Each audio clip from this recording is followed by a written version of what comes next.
kan sudah ingin memiliki dia suai dengan apa yang ingin suai dengan apa walaupun kuin menjadi pemain bagian kami boleh baik-baik kuin mi tan suami berarti kita sudah sore tante yang nanti aku ada yang cuan mi suyak di ani banyak ya ini punak yang cuan ketian kami tempura kai suai kurin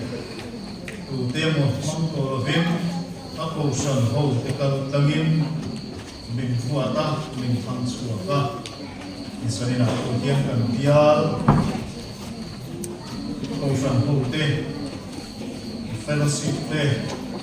minen kolam kai suai kurin kami tekal tangin bagian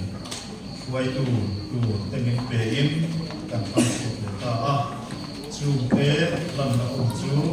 kan mangdon ani tiang hian un kan tong anga heng kan san para te hi ming siarama chuan hela hian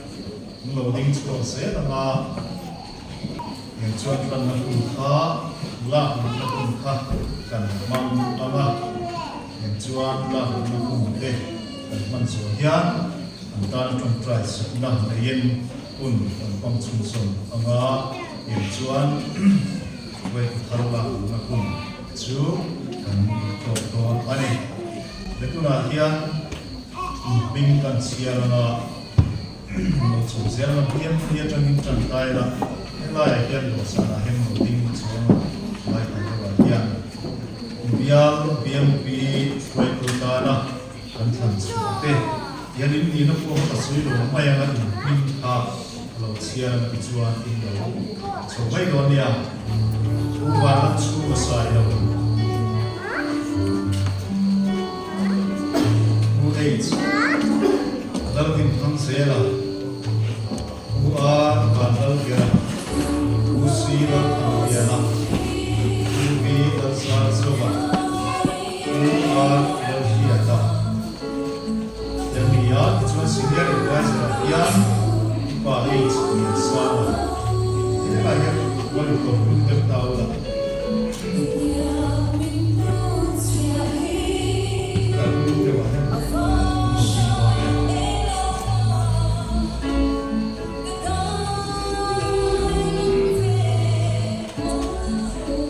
senior advisor kalau pakai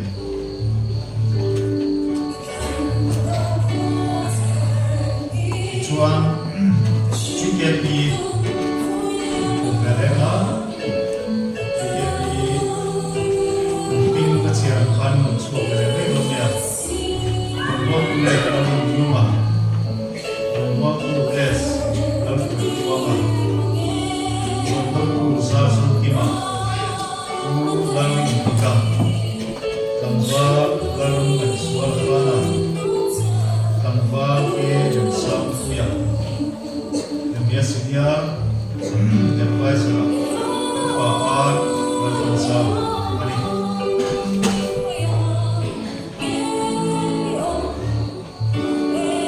cuma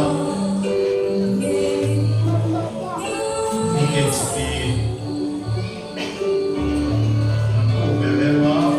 ini adalah cukup pada segi cerita musui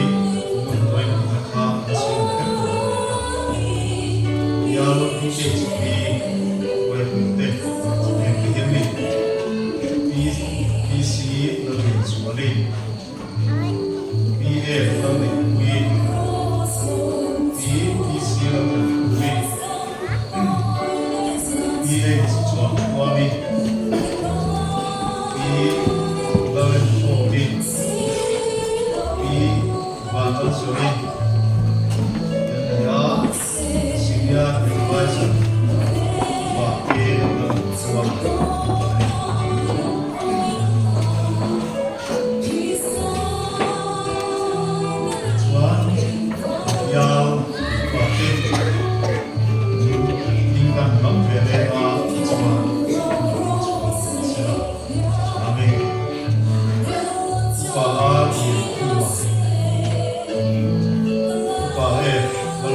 Sala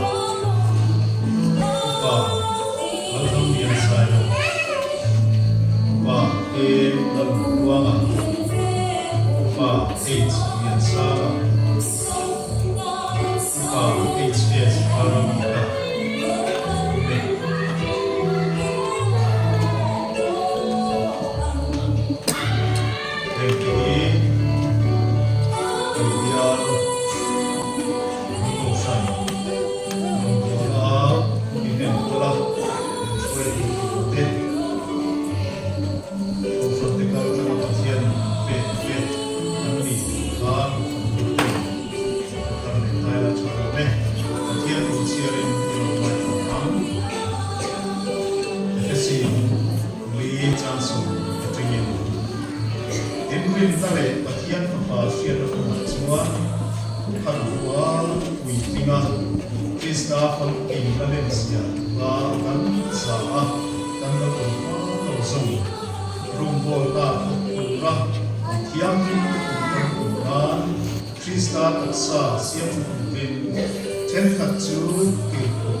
Anh nói qua để anh có tiền chung gần qua này cần ta chung lắm tập cái điều kiện sự ta kan lo mah ni kaya lo kung suy isani na din magpanangin yung siya tahin ang biya milyan bula ang pasway pagkakala nangin mo san bitaw ka nga ikuwa kalikutan sa pe pa pani mo san ang kuwa o kasam sang yen niya pe Sige niya, niya, o san, kuma, lapa, ko'y mo, ko'y mo, kumay katin nangin. Yan pula, ikay suwayo, suwan, ang singpin na rin, siya kang magdiyan. Emo, kung natito, yan, ating mga kambing. Kumay katin ang mga sering nangin, pinare, siya kang lang. Yung takwa irong mo masalba yung takatsakat nena o bin ito may ta kanon gens ani genswa heta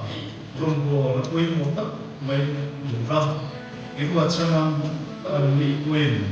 ito swa heta ka anong do ni gens ko ito rin sa na yang suang talpa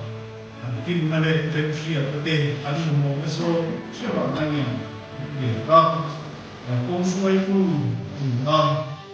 dia kan anu mo boleh ate mai tua irong ko na ma sambil bersusah na ba tu le ko ate bin suai pu boleh mo tak anu ito may nangyakaan sa iyong kami nangin suwayin siya lagi suwa ang kami